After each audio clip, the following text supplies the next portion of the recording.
안녕하십니까. NH선물의 위재현 연구원입니다. 지난번에 하반기 외환시장 전망 자료를 이렇게 찾아뵀었는데 그 이후로 외환시장의 불확실성은 확대되면 확대됐지 줄어들지 않은 것 같습니다. 이렇게 관세 정책이나 아니면 또 지정학적 리스크 등 다양한 불확실성 재료가 굉장히 많은데요. 이런 상황일수록 이제 중심을 잡고 방향성을 찾는 그런 공부가 되게 중요한 것 같습니다. 그래서 오늘은 지식연구소 이제 박종훈 박사님을 이렇게 모셔봤습니다. 박사님 안녕하십니까? 네, 안녕하세요. 네, 방금 말씀드린 대로 이제 최근에 시장의 불확실성 재료가 굉장히 많은 것 같습니다. 관세라는 재료 하나만으로 작년에는 사실 강달러로 반응을 했다가 올해 4월 2일 상호관세 발표 이후에는 또 약달러가 좀 연출이 되는 그런 모습이 나타나고 있고요. 이게 불확실성이 굉장히 큰데 이런 상황에서 저희는 어떤 중요한 포인트를 좀 짚어볼 수 있을까요? 네, 이제 급변하는 경제지수 속에서 많은 분들이 불안해하실 거예요. 과연 트럼프 대통령 때문에 세상이 어떻게 될 것인가? 트럼프 대통령이 워낙 관세 정책을 갖고 흔들고 있잖아요. 근데 트럼프 대통령이 관세를 부과하는 거 이거 상당 부분이 실현될 가능성이 높습니다. 이유는 트럼프 대통령이 가장 사랑하는 법안, 그 BBB 법안 때문에 그렇거든요. 세상에 미국 같은 나라에서 법안 이름이 어떻게 이런 식이냐. 크고 아름다운 법안. 좀 황당하죠. 이 정식 명칭이 OBBBA 법안. 이걸 통해서 감세하는 게 정말 작지가 않습니다. 이게 한 해에 최소 4천억 달러에서 5천억 달러까지 감세가 될 수 있다라고 하는데 5천억 달러면 우리 돈으로 거의 700조 원이거든요. 700조 원이면 우리나라 1년 예산 680조 원보다 많은 돈입니다. 아무리 미국이 대단한 나라라 하더라도 이렇게 엄청난 감세를 해주잖아요. 그럼 어디선가 세금을 걷어야 되는데 트럼프 대통령이 세금을 거둘 수 있는 유일한 곳이 어디냐? 바로 관세밖에 없습니다. 그 이유는 왜 그러냐면 다른 세금은 걷기만 하면 이게 지지율 하락으로 다 이어지거든요. 근데 트럼프 대통령은 계속 우기고 있죠. 관세를 부과하면 이 관세를 내는 건 우리 미국인이 아니라 이건 전부 다 외국 기업들이 내게 될 것이다. 트럼프가 이렇게 일종의 오판을 하고 있는 이유가 사실 다 이유가 있어요.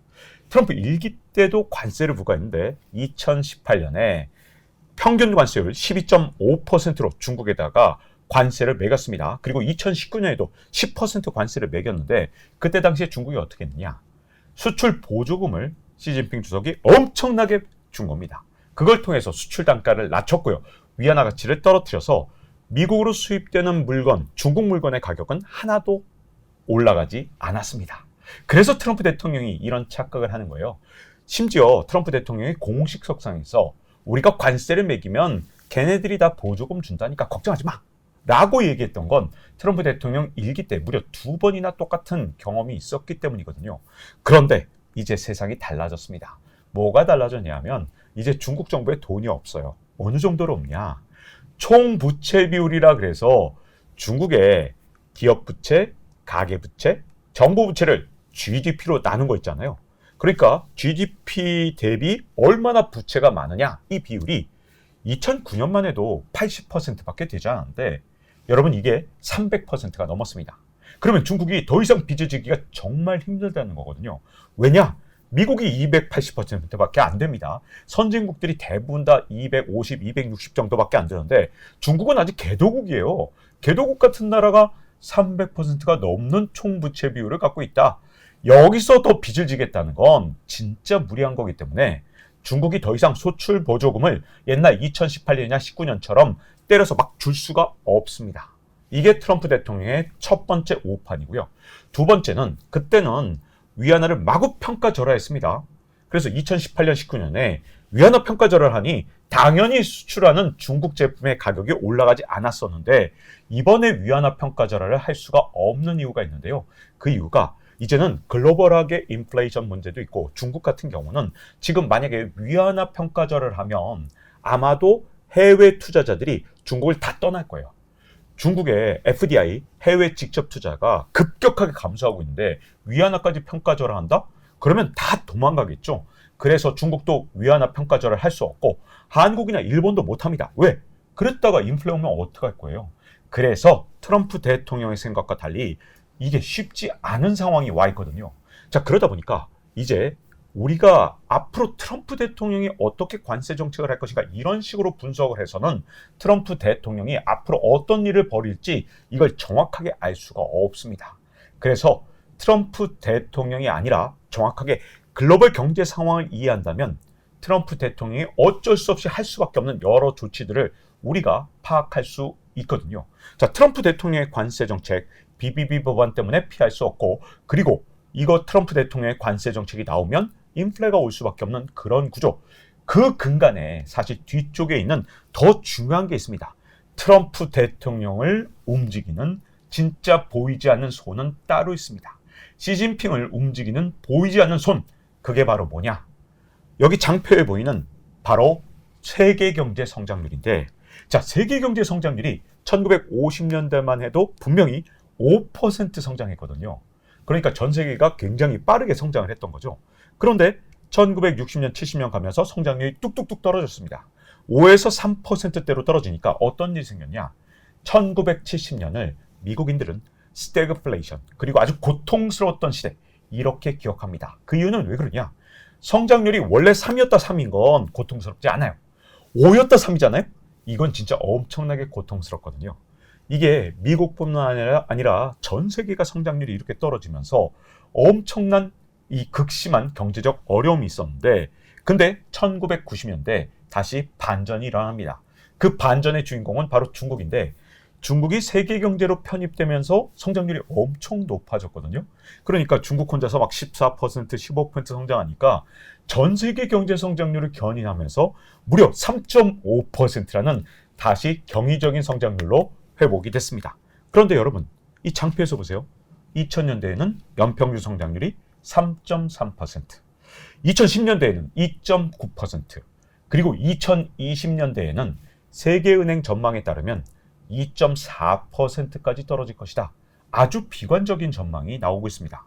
여러분, 전직 대통령보다 내 임기 때 성장률이 떨어지잖아요. 국민들이 나를 엄청나게 싫어하게 됩니다. 그래서 전부 다 국민들이 반감을 갖게 되는데, 지금까지 20여 년이 넘게 계속해서 성장률이 떨어지다 보니까 전 세계 선진국 또는 심지어 중국조차도 지금의 지도자가 잘못된 거 아니냐, 전임 지도자는 정말 잘했는데 이렇게 경제를 망친 건 현직 대통령, 현직 총리가 아니냐, 이런 식으로 현재 정치에 대한 불만이 엄청나게 높아진 겁니다. 자, 이런 상황에서 스트롱맨들이 등장하면서 이제 미국이나 중국은 다른 나라의 성장률을 약탈해서 자국의 성장률을 끌어올리겠다는 이런 야심찬 포부를 드러내기 시작한 거거든요. 그래서 중국에서 먼저 쓴 게 뭐냐? 먼저 보조금으로 다른 나라의 이런 어떤 예를 들어서 제조업을 붕괴시킨다든가 이런 방식으로 성장률을 자국으로, 중국으로 약탈하는 그런 정책을 쓴 겁니다. 여기에 맞대응을 하기 위해서 미국이 어떻게 했느냐? 미국은 관세를 써서 다른 나라의 성장률을 약탈하는 정책을 쓴 거죠. 그래서 사실은 성장률이 계속 떨어지니까 G2 국가는 다른 나라의 성장률을 약탈하는 정책을 쓰는 바람에 나머지 나라들은 정치적으로 엄청나게 고통받고 괴로움을 받는 그런 상황에 빠져 있는 겁니다. 자, 그렇다면 많은 분들이 이게 궁금할 거예요. 혹시 성장률이 1990년대부터 지금까지는 좀 낮아졌지만 혹시 2020년대 후반부터는 성장률이 다시 회복하는 거 아닙니까? 이거 무조건 낮아진다는 게 말이 됩니까? 언젠간 다시 올라가겠죠?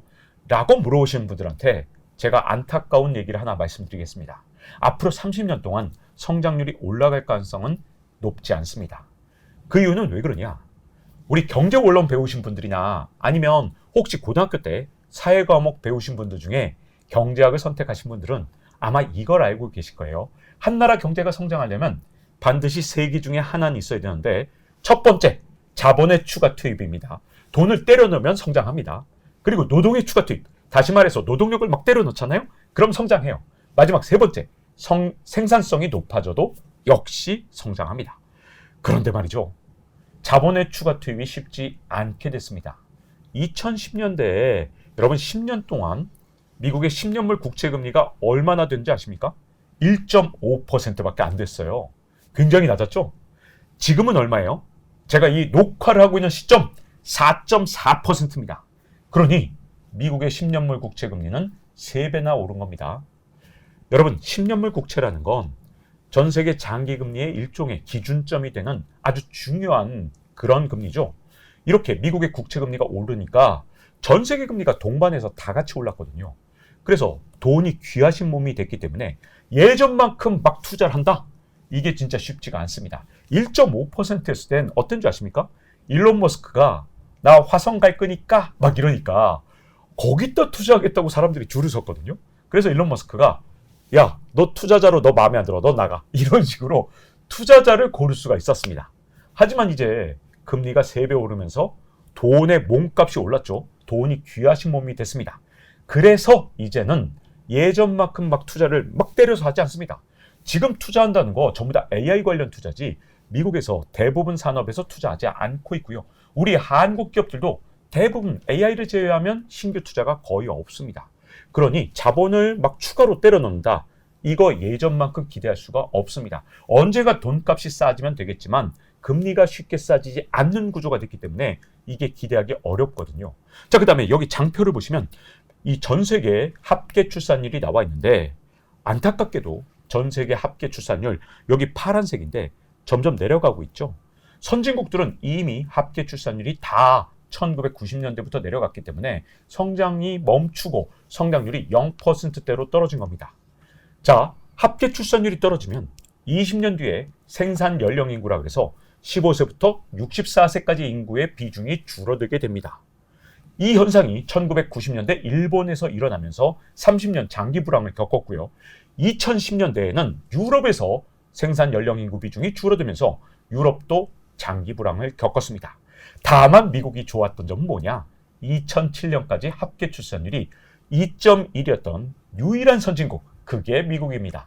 그래서 미국이 합계 출산율이 떨어진 건 2010년이기 때문에 미국 경제는 아직 몇 년 더 갈 수 있는 힘이 있습니다. 하지만 미국조차도 이제 1.6이 됐고요. 중국도 합계 출산율이 1.0밖에 되지 않는 이런 상황이라서 더 이상 성장 동력이 없거든요. 자, 그러면 노동력을 추가로 때려 넣는 거 이거 인도만 간신히 가능한 정도인데, 자, 여기서 빨간색 그래프가 바로 인도의 합계 출산율 그래프인데 여러분 충격적이게도 인도의 합계 출산율이 2024년에 처음으로 2.0으로 떨어졌습니다.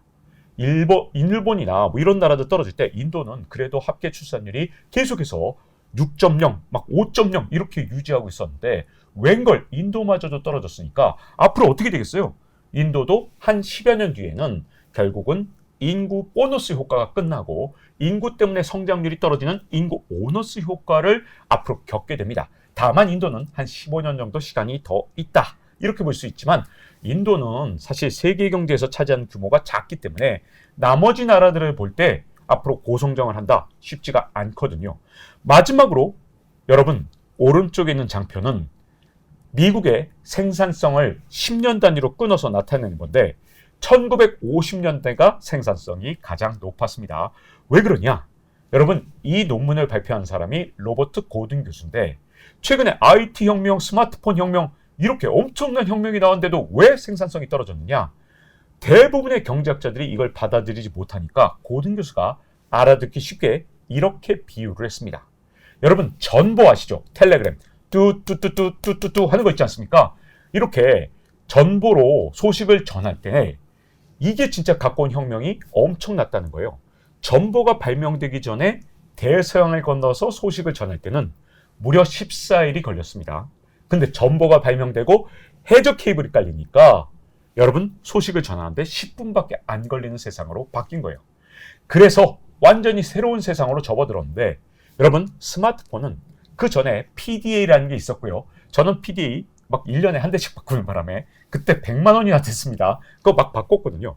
PDA 기능도 스마트폰이랑 별 차이가 없었는데 다만 달랐던 점은 사용법이 좀 복잡해서 저처럼 얼리 어댑터나 썼지 대부분 사람들이 안 써서 그렇지 기능은 굉장히 비슷했습니다.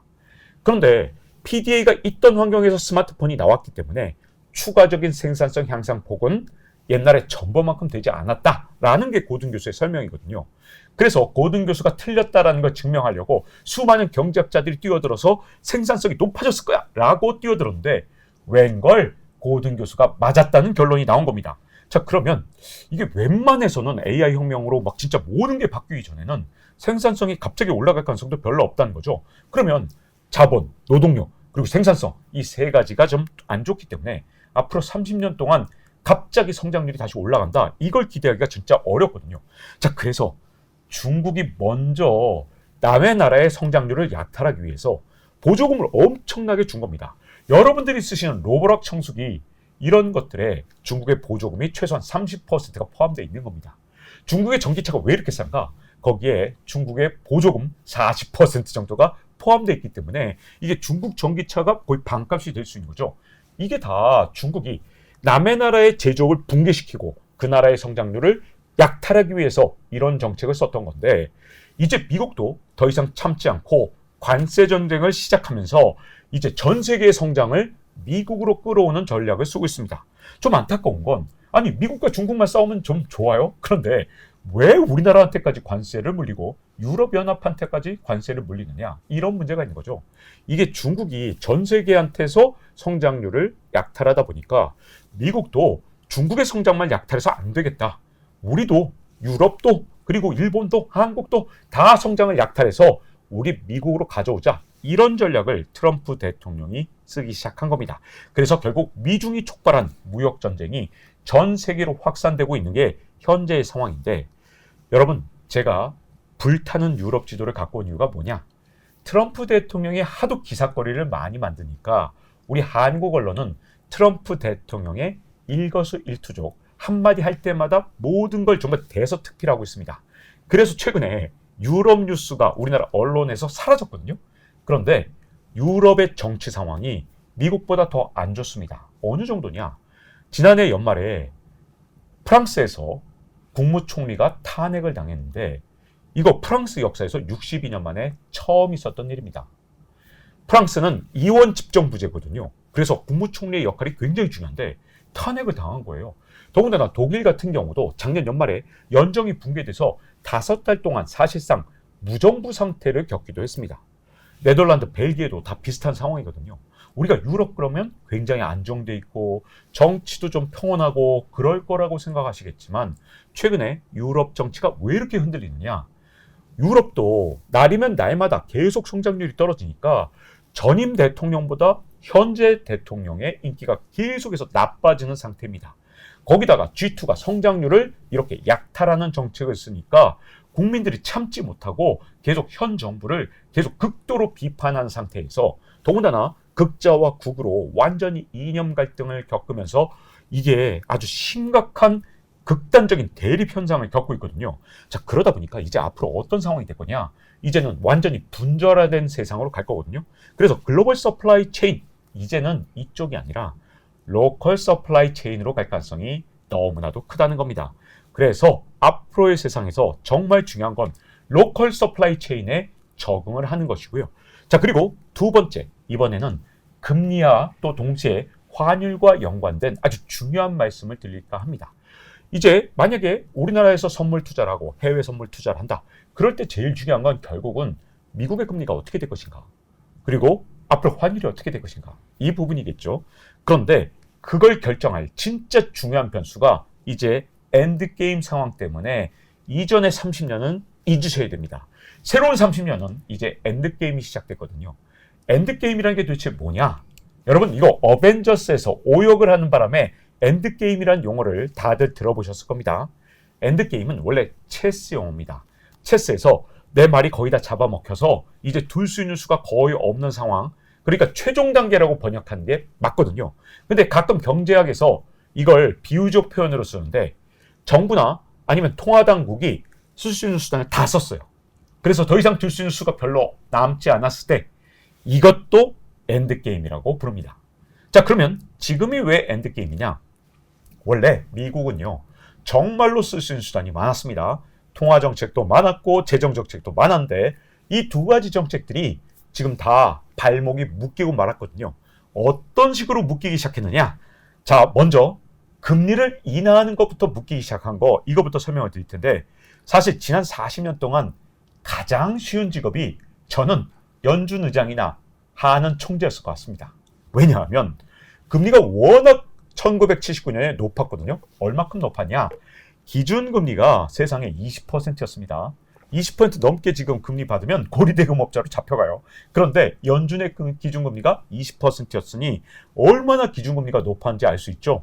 근데 여기 장표에서 보시는 거 바로 회색 기둥이 뭐냐? 미국의 경기 침체인데 경기 침체가 올 때마다 어떻게 했죠? 미국의 연준이 금리를 끌어내렸더니 미국 경제가 바로 좋아졌습니다.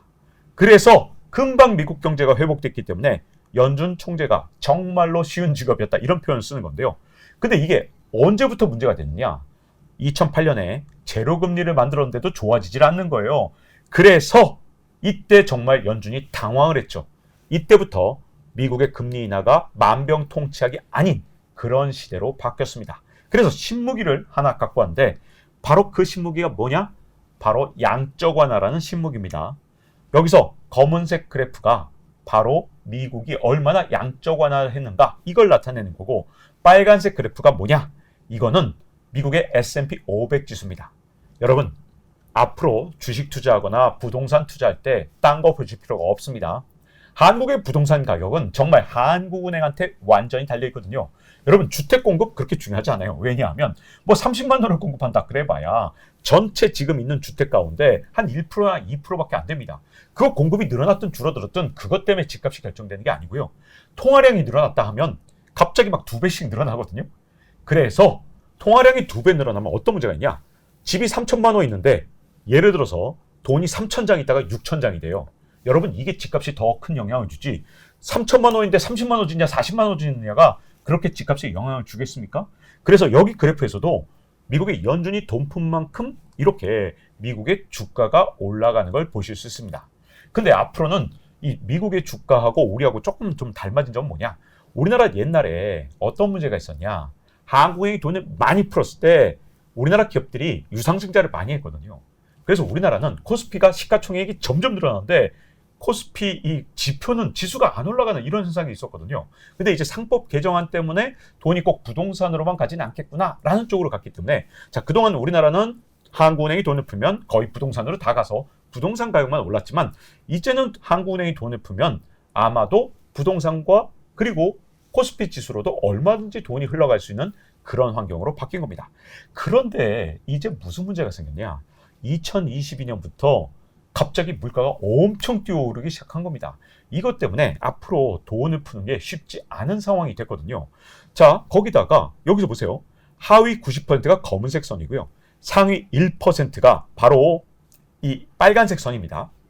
그런데 회색 기둥이 역시 똑같이 이게 경기 침체인데 경기 침체가 왔을 때마다 상위 1%의 부가 자꾸만 늘어났죠. 왜 그런지 아십니까? 이렇게 경기 침체가 오면 은행들이 돈을 뿌립니다. 여러분 한국은행이 돈을 뿌리면 이거 우리한테 직접 옵니까? 절대 안 오죠. 어디로 가죠? 그건 전부 다 시중은행한테 갑니다. 그럼 시중은행은 돈을 국민들한테 n분의 1에서 나눠주나요? 안 그렇죠. 어떻게 나눠주죠? 신용도가 높은 사람한테는 훨씬 낮은 금리로 더 많은 돈을 빌려주고 신용도가 낮은 사람한테는 굉장히 돈 조금 빌려주면서 금리 막 10% 20% 받아버려요.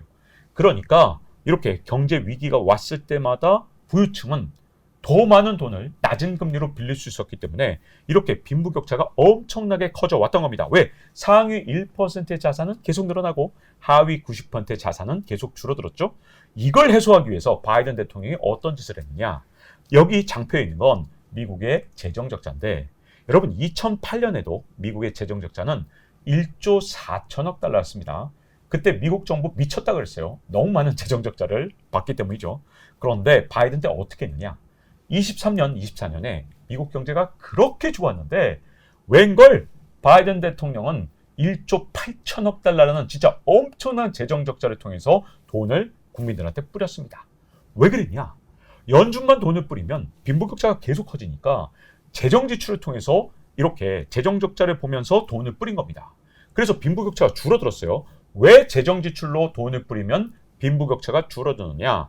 이번에도 여러분들 추경하면서 돈을 어떻게 나누죠? 상위 10%한테 15만 원, 하위 계층한테 55만 원, 가난한 사람들한테 아예 타겟팅해서 돈을 더 많이 뿌려줄 수 있는 게 재정 지출이거든요. 그래서 빈부격차가 줄어듭니다. 그래서 앞서 장표를 잘 보면 재밌는 현상이 일어납니다. 2020년에는 하위 90%의 자산이 더 늘어났어요. 경제 위기가 왔는데 웬걸 하위 90%의 자산이 늘어난 건 이번이 처음입니다. 이건 전부 다 바이든 대통령이 엄청난 재정 적자를 보면서 돈을 뿌렸기 때문인데 이것도 부작용이 있죠. 어떤 부작용이냐? 미국의 정부 부채가 세상에 36조 달러가 된 거예요.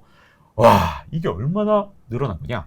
여러분, 250년 동안 미국의 정부 부채 다 합치면 36조 달러인데 그중에 8조 4천억 달러를 바이든 대통령이 늘려놓은 겁니다. 거의 4분의 1이죠. 그러니 바이든 대통령 때문에 미국의 부채가 얼마나 늘었는지를 여러분들이 단박에 아실 수 있을 겁니다. 그런데 이것만이 문제가 아닙니다. 2010년대에는 10년물 국채 금리가 평균 1.5밖에 안 됐지만 지금은 4.4란 말이에요. 그러니까 미국 정부가 이자를 갚는 데 쓰는 돈이 진짜 눈덩이처럼 불어나서 오른쪽 그래프 보세요. 와, 이거 진짜 미쳤다라는 소리가 들 정도로 진짜 엄청난 속도로 빚을 갚아야 되는, 특히 이자를 갚아야 되는 돈이 늘어나니까 이제는 이자를 갚기 위해서 미국의 재정 적자가 늘어나는 상황까지 처하게 된 겁니다. 그게 어디에 또 영향을 미쳤냐? 트럼프 대통령한테 영향을 미쳤죠. 트럼프 대통령은 또 여기서 재정 적자를 좀 줄이기 위해서 지출을 줄이는 게 아니라 어떤 정책을 미쳤냐?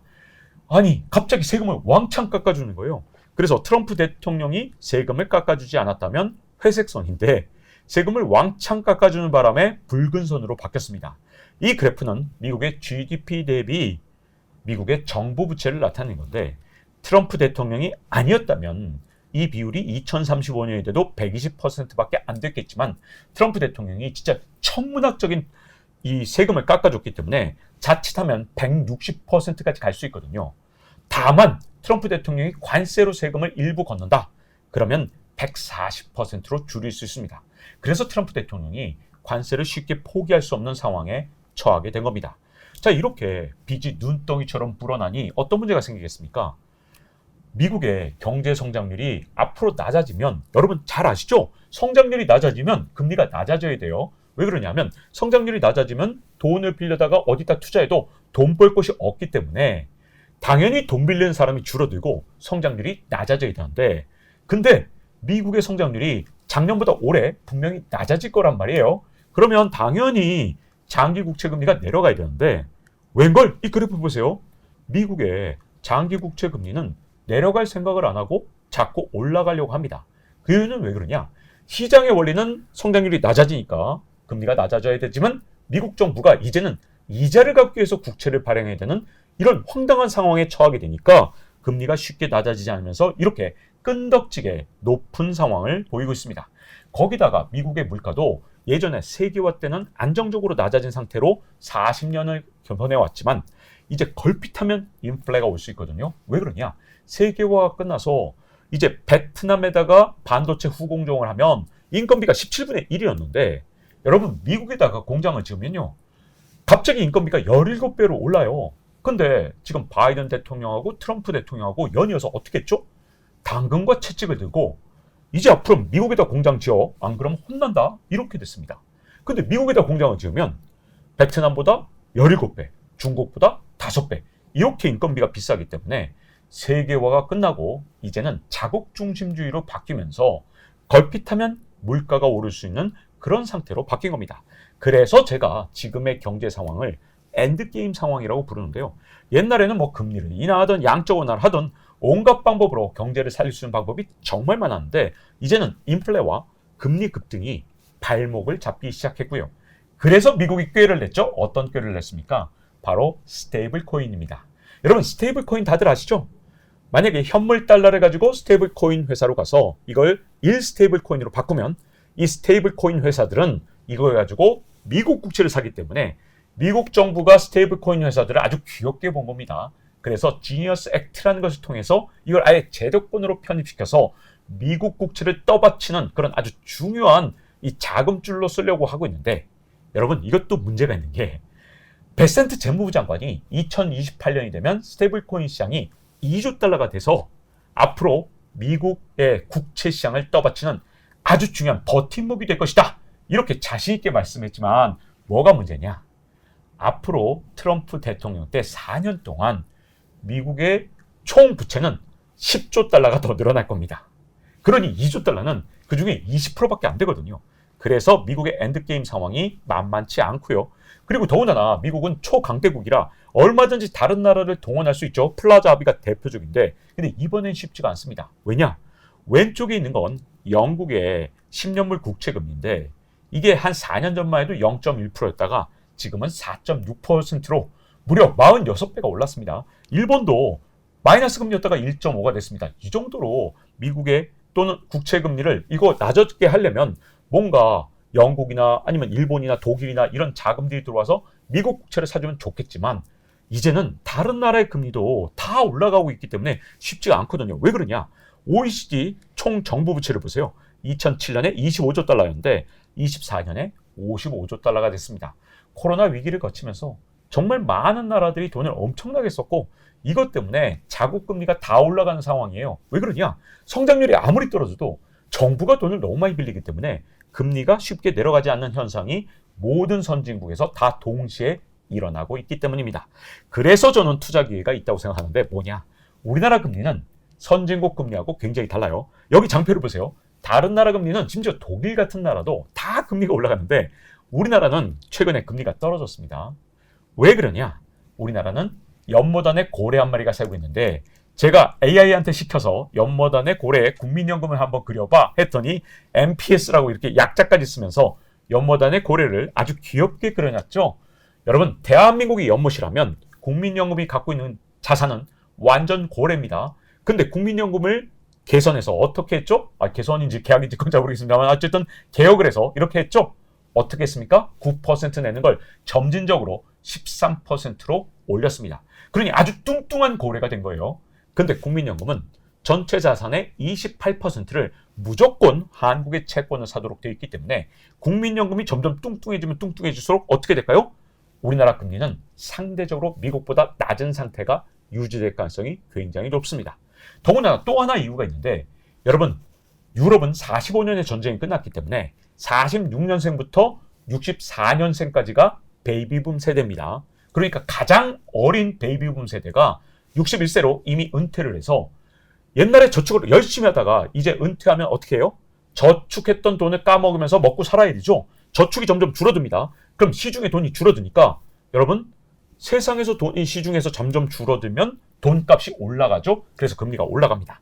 그런데 우리나라는 베이비붐 세대가 어려요. 왜? 우리나라 전쟁이 53년에 끝났기 때문에 54년생부터 74년생까지가 베이비붐 세대거든요.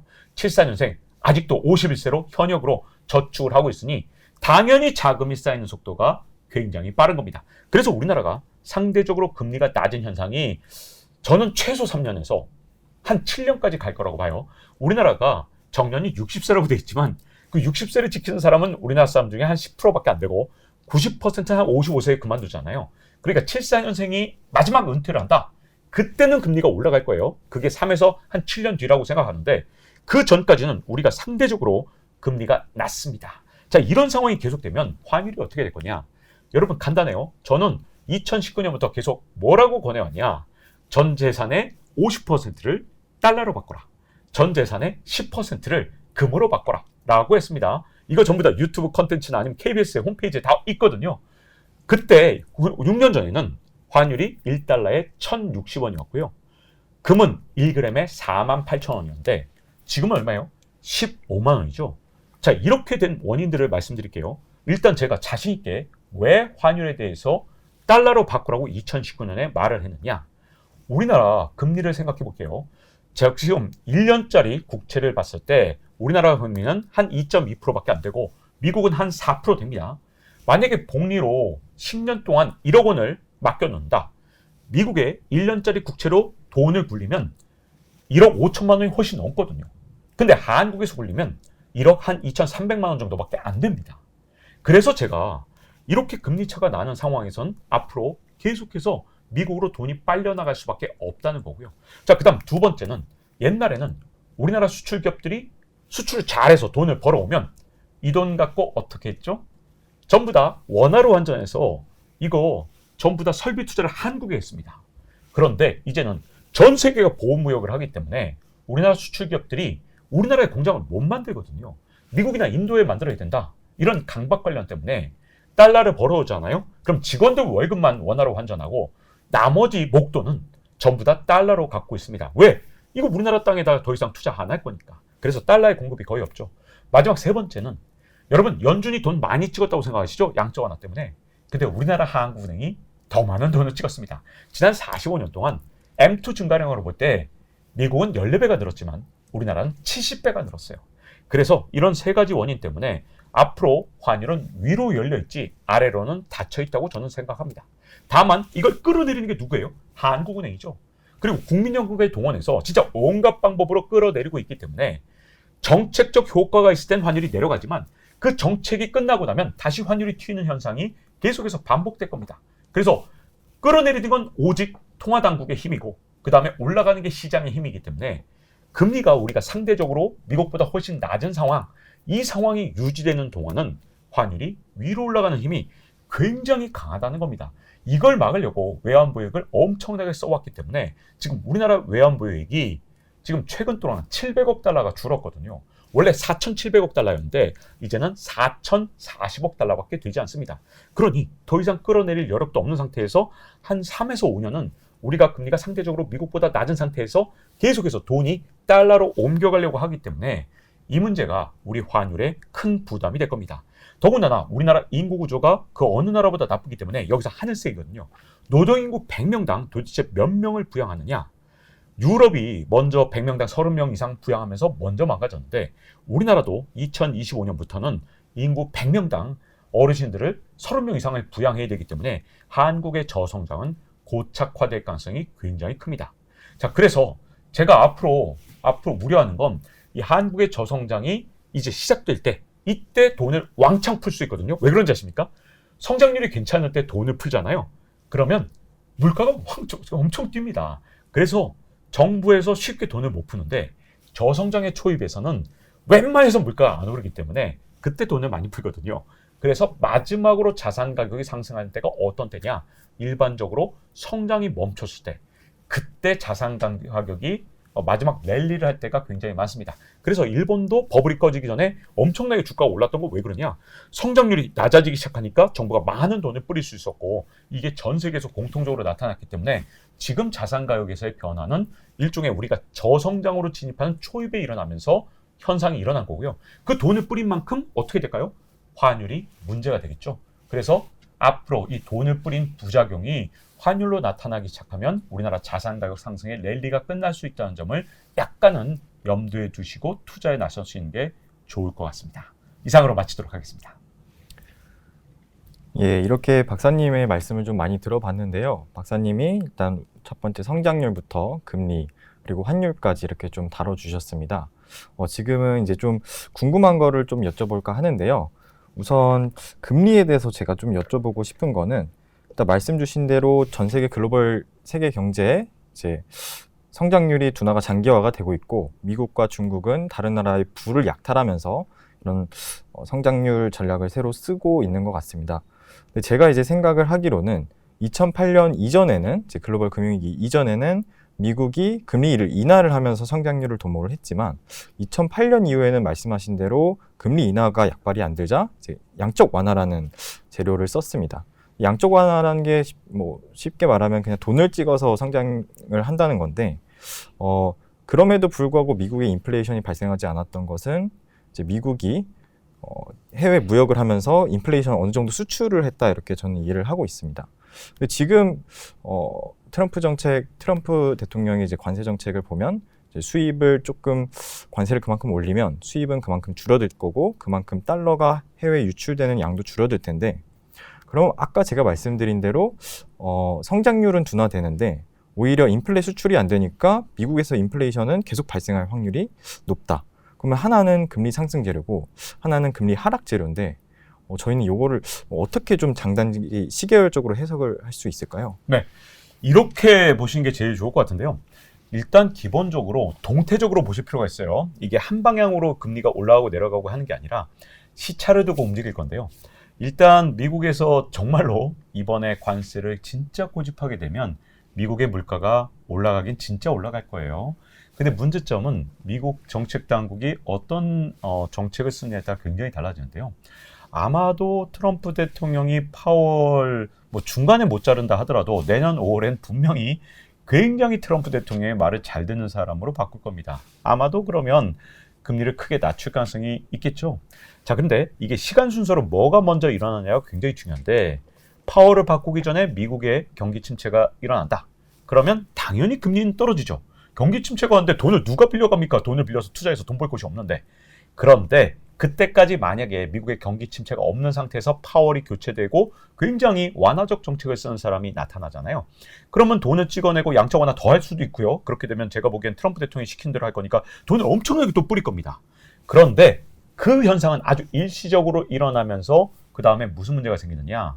물가가 튀면서 더 이상 금리를 낮출 수 없는 상황, 또 아무리 기준금리를 낮춰도 시장금리가 올라가는 상황이 올 거거든요.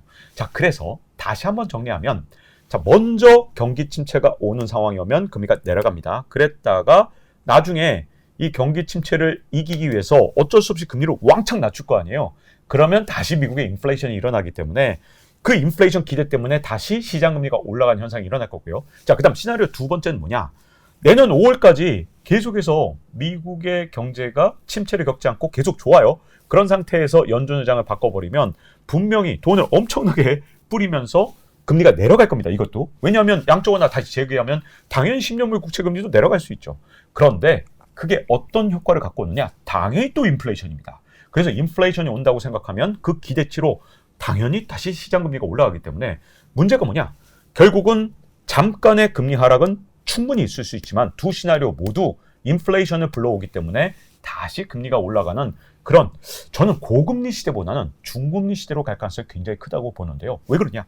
시장의 원리는 저성장이기 때문에 저금리로 가기 때문에 근데 이 상황에서 각국 정부가 돈을 너무 많이 빌리니까 결국은 중금리 시대가 시나리오가 아닌가. 그래서 너무나도 고금리로 가면 다시 내려올 거고 너무나도 저금리로 가면 내려갈 건데 많은 분들이 성장률이 떨어지고 그러니까 저금리로 갈 거라고 믿는 분들이 되게 많잖아요. 근데 그런 시대는 앞으로 오지 않을 것이다. 왜? 그거는 이제 앞으로 인플레 시대가 왔고 또 하나는 두 번째는 각국 정부가 돈을 너무 많이 빌렸기 때문에 이 두 가지 원인 때문에 앞으로는 중금 시대가 일단 디폴트 값으로 작동될 것이라고 보여지고 있습니다. 네, 말씀을 들어보니 관세 정책이랑 재정 정책이 이렇게 공존을 하게 되면 금리가 이제 장기적으로 쉽게 내려갈 수 없는 환경이 이렇게 만들어지는 것 같습니다. 또 하나 여쭤보고 싶은 게 이제 관세 정책인데요. 관세 정책 자체가 우선 모순이 굉장히 많은 정책이라는 평가를 받고 있습니다. 그 중에서도 이제 가장 좀 주의 깊게 봤던 부분은 4월 2일에 트럼프가 상호관세를 부과하고 나서 또 며칠 뒤에 바로 유예를 하겠다고 발표를 했습니다. 이런 걸 보면 트럼프는 시장의 반응을 보면서 관세 정책을 굉장히 유연하게 바꿀 가능성이 있는데요. 가장 최근에 나온 이제 6월 CPI에서도 이제 관세에 따른 물가 상승이 어느 정도 확인이 됐습니다. 이런 부분들이 향후 이제 트럼프 관세 정책을 조금 변화시킬 가능성이 있을까요? 네, 트럼프 대통령은 아마도 인플레이션이든 아니면 또 금리든 그리고 앞으로 주가가 어떻게 움직이냐 이 세 가지를 보면서 관세 정책을 바꿀 거거든요. 여기서 큰 오해가 하나 있는데 우리가 협상을 잘하냐 못하냐는 아무 상관이 없습니다. 트럼프 대통령이 여러분들 다 기억하시다시피 7월 8일에 갑자기 관세 서한을 보내기 시작하면서 트럼프 대통령 막 관세 협상이 되게 잘 되던 그런 EU 같은 경우도 갑자기 30% 이렇게 던져버렸잖아요. 트럼프 대통령은 다른 나라와의 협상에 관심을 두는 게 아니라 오직 미국 경제만 보면서 미국 경제의 변수에 따라서 관세 정책을 변화시킵니다. 근데 관세를 부과한다고 막 얘기해봐도 이제는 미국의 인플레도 없는 것 같고 그리고 미국의 지금 국채금리도 뭐 생각보단 참을만 한 것 같고 하니까 다시 관세 정책을 세게 밀어붙인 거거든요. 일단 기본적으로 여기서 세수를 걷어내지 못하면 앞으로 BBB 법안으로 깎아준 세금을 어떻게 할 방법이 없기 때문에 어떤 방식이든 관세는 부과하려고 하는데 근데 거기서 가장 중요한 거 이제 물가를 볼 것이냐. 저는 일단 물가는 보기가 좀 힘들다고 봐요. 왜냐하면 물가가 올라가는 데는 관세를 부과한 다음에 최소한 6개월이라는 시간이 필요합니다. 그 이유는 왜 그러냐면 자 예를 들어서 수입업자들이 다 바보가 아니기 때문에 트럼프가 관세를 부과한다 그러니까 한 넉 달치 정도를 미리 재고를 확보해 놨습니다. 그래서 미국에서 처음으로 관세가 부과된 그런 상품들이 통관을 시작한 게 6월 달부터거든요. 근데 6월 달에 그 제품들이 통관이 됐다 하더라도 바로 가격을 올리냐? 그렇지 않죠. 기업들은 이거 판매량 봐가면서 마진율 봐가면서 가격을 올릴지 말지 결정할 겁니다. 그래서 미국에서 관세로 인한 인플레이션이 나타난다면 그게 8월 달일 가능성이 크고요. 8월 달의 지표는 9월 초에나 나오기 때문에 이번에 상호 관세 협상 전에 뭔가 물가 지표가 세게 뭔가 나쁘게 나와서 트럼프가 이것 때문에 조정할 가능성은 별로 없거든요. 그러면 이 상호 관세에 영향을 줄 수 있는 건 딱 하나. 그게 바로 저는 국채금리라고 생각하고요. 4월 9일에 상호 관세를 90일 연기한 것도 어떤 나라와의 협상이라든가 뭔가 무슨 다른 나라의 관계 이런 거랑 전혀 관계없거든요. 국채금리가 너무 많이 올라서 이렇게 된 거고, 그리고 좀 더 정확하게 말하면 트럼프 대통령은 국채금리가 너무 높다 낮다 이런 거에 대한 관심도 별로 없어요. 그때 당시에 국채금리가 4.5 갔는데 증시가 이걸 아주 민감하게 반응하면서 증시가 막 폭락을 하니까 어쩔 수 없이 밀려난 거지. 앞으로 뭐 이런 금리가 올라가는 거 있잖아요. 이것도 트럼프 대통령이 뭐라고 생각하냐면 이거 파월만 자른 다음에 기준금리 낮추면 시장금리가 내려간다고 착각을 하고 있는 트럼프 대통령 입장에서는 이게 무서운 게 아니거든요. 그래서 이번에 상호관세는 만약에 미국의 뭐 금리라든가 이런 것들이 움직여서 주가가 흔들린다. 그 경우에는 철회할 수 있지만 그렇지 않다면 이번에 상호관세를 상당 부분 자기의 뜻대로 좀 관철을 해서 상당 부분 실현하려고 하는 국가들이 꽤 많을 겁니다. 그 이유는 어디까지나 세수 확보에 있다라고 보여지고요. 이게 뭐 이제 협상을 잘하냐 못하냐 이런 것보다 미국의 경제 상황, 특히 미국의 국채 상황 그리고 증시 상황이 우리한테 너무나도 중요한데 과연 어떻게 반응할지는 정말 앞으로 이제 미국의 모든 경제 지표에 달려 있다라고 보여집니다. 네, 이 트럼프 정책의 불확실성이 너무 많아서 앞으로도 좀 계속 지켜봐야 될 것 같습니다. 이제 마지막으로 좀 질문을 하나 드리고 싶은데요. 이제 환율 관련해서 좀 여쭤보겠습니다. 우선 말씀 주신 대로 원화 환율은 좀 구조적으로 약세를 보일 가능성이 굉장히 높다. 이런 평가가 많은데요. 어떻게 보면 환율은 사실 수급적인 문제도 있지만 한 나라의 펀더멘탈을 반영을 하기도 합니다. 그러면 구조적으로 약세라는 것은 이제 한국의 펀더멘탈 기초 체력이 앞으로도 계속 이제 좀 약해질 가능성이 많다는 것인데요. 혹시 좀 반대 측면으로 좀 국가적인 차원에서 외국인들이 원화 자산을 살 만한 그런 좀 유인책이 발생할 수가 있을까요? 좀 성장 전략이나 이런 측면들이 있을지 한번 궁금합니다. 대한민국이 정말로 AI에서 큰 역할을 한다. 당연히 우리나라 주식을 사고 또 그리고 우리나라에 투자하고 싶겠죠. 근데 안타깝게도 우리가 AI에서 큰 역할을 하기가 굉장히 어렵습니다. 그 이유는 우리나라는 지금 소프트웨어 엔지니어에 대해서 지난 20년 동안 엄청나게 홀대를 해왔거든요. 계약직으로 돌리면서 이 소프트웨어 엔지니어들을 고급 인력으로 대우한 게 아니라 정말 하청의 재하청으로 일을 시켜왔습니다. 그러다 보니까 대한민국에서 AI로 석사를 받은 사람의 60%가 미국으로 넘어갔거든요. 그래서 이 분야를 키우는 게 혹시라도 앞으로 뭐 2, 3년 내로 된다면 저는 가능하다고 보는데, 그러려면 진짜 대한민국 경제의 어떤 체질 자체를 AI 중심, 소프트웨어 중심, 그 마인드 중심으로 완전히 바꿔야 되는데 그 전에 그럼 징검다리가 있어야 되죠. 저는 그 징검다리로 예를 들어서 이번에 삼성이 스마트 글래스를 구글하고 같이 만들 때 하드웨어를 일단 제공하잖아요. 이런 식으로 대한민국이 이제 미국이 어떤 지금 문제가 있냐면 그동안 이제 제조 생산 기지를 전부 다 중국에 만들었더니 기술이 전부 다 중국에 유출돼서 중국이 쫓아갔단 말이에요. 대표적으로 애플 같은 기업이 그 대표적인 잘못을 했죠. 왜 그러냐? 애플이 양성한 제조업 근로자가 무려 2,800만 명인데 미국의 전체 제조업 근로자를 다 합쳐봐야 1,300만 명밖에 되지 않습니다. 이렇게 미국 기업들이 중국에서 제조업 전사들을 만들어냈기 때문에 미국이 좀 어려워졌잖아요. 그래서 이제 미국이 이러면 안 되겠구나. 근데 우리가 제조업을 할 수 있나?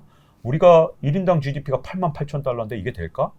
그러면 미국이 못한다는 걸 깨닫게 되면 구글처럼 결국은 우리와 파트너십을 맺게 될 거고요. 예를 들어서 우리나라는 로보틱스라든가 아니면 뭐 예를 들어서 뭐 전투용 드론을 만든다든가 아니면 로봇을 만든다든가 이런 식으로 우리가 미국에서 소프트웨어를 만들고 우리가 하드웨어를 만드는 방식으로 일단은 시작을 해야 됩니다. 그런 다음에 언젠간 이 밸류체인의 탑에 있는 건 결국 뭐예요? 운영체제를 다시 먹어야 되거든요. 그러려면 소프트웨어 엔지니어들을 다 같이 이제 불러 모아야 되는데 이런 과정에서 정말 완전히 대혁신을 해낸다. 그러면 당연히 우리 원화로 투자가 엄청 늘어올 거고 그러면 앞으로 원화 가치가 엄청 올라가겠죠. 다만 우리가 여전히 미국의 하청 기업으로 뭐 예를 들어서 구글 글래스의 하드웨어를 만드는 정도로는 갑자기 우리나라로 돈이 들어오지 않아요. 지금도 우리나라가 스마트폰 다 만들고 있고 안드로이드 운영체제 구글이 갖고 있는데 우리 대한민국 경제 체력이 좋냐? 그렇지 않잖아요. 왜 그러냐면 밸류체인의 탑은 결국 운영체제가 먹는데 대한민국의 이미 1인당 GDP도 이제 34,000달러, 6,000달러 이렇게 가고 있기 때문에 제조업이 아주 딱 맞는 그런 1인당 GDP가 아니거든요. 그래서 우리도 이제 소프트웨어로 넘어가야 되는데 제 예상이 완전히 다 틀리고 원화 환율이 정말 이제 달러에 대해 원화 환율이 내려가면서 워낙 강세로 가는 유일한 방법은 앞으로 미래 성장 동력인 이런 소프트웨어나 아니면 바이오나 이런 것들의 핵심을 우리가 차지하는 경우 이 경우만은 우리 원화가 훨씬 더 강세가 되기 때문에 달러 따위 버려버리고 원화를 사도 될 거라고 생각합니다. 네, 이렇게 단기적으로는 저희 제조업 능력 바탕으로 이런 낙수 효과를 기대해도 좋지만 장기적으로 원화 강세를 위해서는 소프트웨어의 경쟁력을 키워야 된다 이렇게 말씀을 주셨습니다. 네, 이렇게 해서 일단 오늘 굉장히 최근에 좀 불확실성이 높은 경제 상황 속에서 중요한 포인트를 이렇게 좀 잡아주셨고요. 다시 한번 이렇게 시간 내주신 박종훈 박사님께 감사 인사드리겠습니다. 박사님 감사합니다. 네, 감사합니다. 네, 저희 자료는 여기까지 찾아뵙도록 하고 다음에 또 다른 컨텐츠로 인사드리도록 하겠습니다. 감사합니다.